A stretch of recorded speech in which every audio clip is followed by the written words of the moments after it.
गेल्या 2 दिवसांपासून पंढरपूर शहर व तालुक्यात अवकाळी पावसाने शेतकऱ्यांच्या द्राक्ष बागा, लिंबू आणि इतर बागांचे मोठे नुकसान झालेले असून नुकसानग्रस्त बागांची पाहणी विविध शेतकऱ्यांच्या बांधावर जाऊन आज आमदार समाधान आवताडे यांनी तहसीलदार सुशील बेल्हेकर यांच्यासह प्रशासनाचे अधिकारी कर्मचारी यांना सोबत घेत पाहणी केली।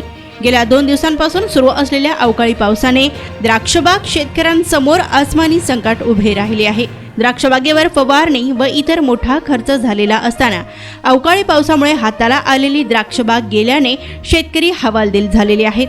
त्यांच्या या नुकसानीचे पंचनामे प्रशासनाने सरसकट करावेत अशा सूचना प्रशासकीय अधिकाऱ्यांना आमदार समाधान आवताडे यांनी दिल्या।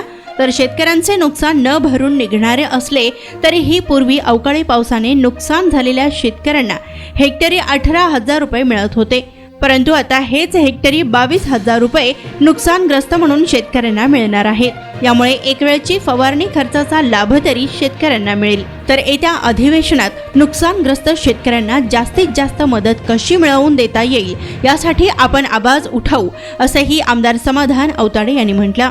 पंढरपूर तालुक्यातील अवकाळी पावसाने नुकसान झालेल्या शेतकऱ्यांच्या बागांची पाहणी करून नुकसान झालेल्या सर्व शेतकऱ्यांचे सरसकट पंचनामे करून सादर करण्याच्या सूचनाही आमदार समाधान आवताडे यांनी दिल्या। यावेळी भाजपा जिल्हा उपाध्यक्ष विजयसिंह देशमुख, तुकाराम आबाकुरे, ग्रामपंचायत सदस्य वैभव लिंगे, भास्कर घायाळ, लक्ष्मण जाधव, अनिकेत देशमुख, हनुमंत ताटे, मारुती काळे मेंबर, सज्जन जाधव, दत्ता आबा रोंगे पाटील, प्रसाद कळसे, दत्ता यादव अध्यक्ष, दत्तात्रय काळे महाराज, सुनील रणदिवे, अमीन शेख, पांडुरंग करकमकर, महेश चव्हाण, धनाजी गावंदरे, नौशाद शेख, अंकुश डांगे, भागवत वाघमारे, जालिंदर गुंड, दीपक देशमुख, सोमनाथ गंगथडे, मारुती पिलवे व शेतकरी तसेच पत्रकार बांधव उपस्थित होते।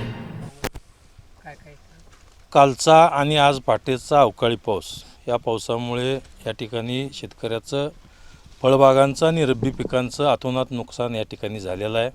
आज या ठिकाणी पाणी करत असताना द्राक्षबागांचं सुद्धा मोठ्या प्रमाणात त्या ठिकाणी नुकसान झालेलं आहे। रब्बी पिकांचंही या निमित्तानं आज बघितलं तर रब्बी पिकामध्ये सुद्धा ज्वारी, करडे, हरभरा ह्या पिकांचं सुद्धा मोठ्या प्रमाणात नुकसान झालेलं आहे। ज्या शेतकऱ्यांचं नुकसान या अवकाळी पावसामुळे झालेलं आहे त्या शेतकऱ्यांचं ज्या पद्धतीनं आज या ठिकाणी काही शेतकऱ्यांचं द्राक्ष बागाच्या ह्याच्यामध्ये आज जर बघितलं दावण्याचा प्रादुर्भाव या ठिकाणी द्राक्ष पिकावर आहे, द्राक्ष बागेवर आहे। शिवाय ज्या पद्धतीनं काल पाऊस झाला तर आता फ्लॉवरिंगमध्ये जे आलेली आहेत द्राक्षे, तर फ्लॉवरिंगमध्ये आलेली द्राक्षेची मनी त्या ठिकाणी फ्लॉवरिंग ते गळून पडायला लागलं आहे। आता 2 दिवसानं त्याला वाळल्यानंतर ते कुजवा होणार आणि सगळे मनी त्या ठिकाणी जाणार, तर मोठ्या प्रमाणात शेतकऱ्याचं नुकसान त्या ठिकाणी होतं आहे। तर हे ज्या शेतकऱ्यांचं नुकसान झालेलं आहे त्या ठिकाणी सरसगट लोकांचा पंचनामे करून या ठिकाणी त्या शेतकऱ्यांना शासनातर्फे मदत या ठिकाणी नक्की मिळेल। या ठिकाणी आज तहसीलदार साहेब यांनी पंचनामे या ठिकाणी चालू केलेले आहेत, कलेक्टर साहेबांनी त्या ठिकाणी सांगितलेलं आहे। तर शासनास ते सर्व पंचनामे मांडून सर्व शेतकऱ्यांना त्याची मदत शासन नक्की करणार। खरंच दादा, द्राक्षीचा एकूण खर्च बघितला तर इतर पिकांच्या तुलनेनं भला मोठा खर्च द्राक्ष शेतकऱ्यांना करावा लागतोय।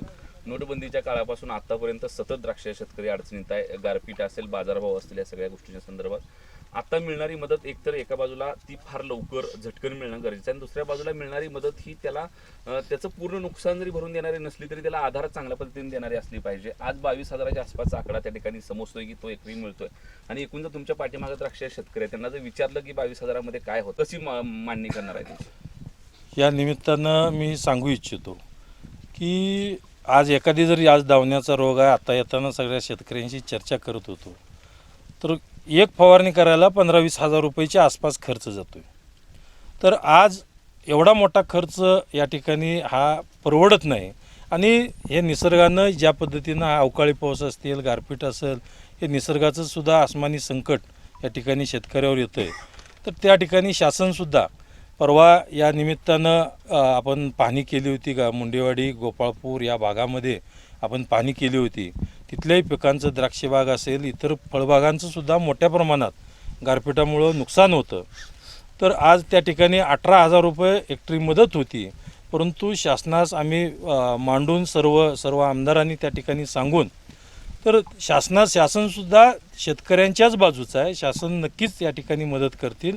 तर त्या 18,000ची मदत त्या ठिकाणी 22,000वर गेली आणि नक्कीच 22,000चीच मदतीमध्ये सुद्धा हे काय होणार नाही हे आम्हालाही कळतं आहे. परंतु जेवढे अजून जास्तीत जास्त मदत करता येईल शासनास आम्ही सांगून त्या ठिकाणी शेतकऱ्यांना जेवढी जास्तीत जास्त अजून मदत करायची तेवढी आम्ही करेन.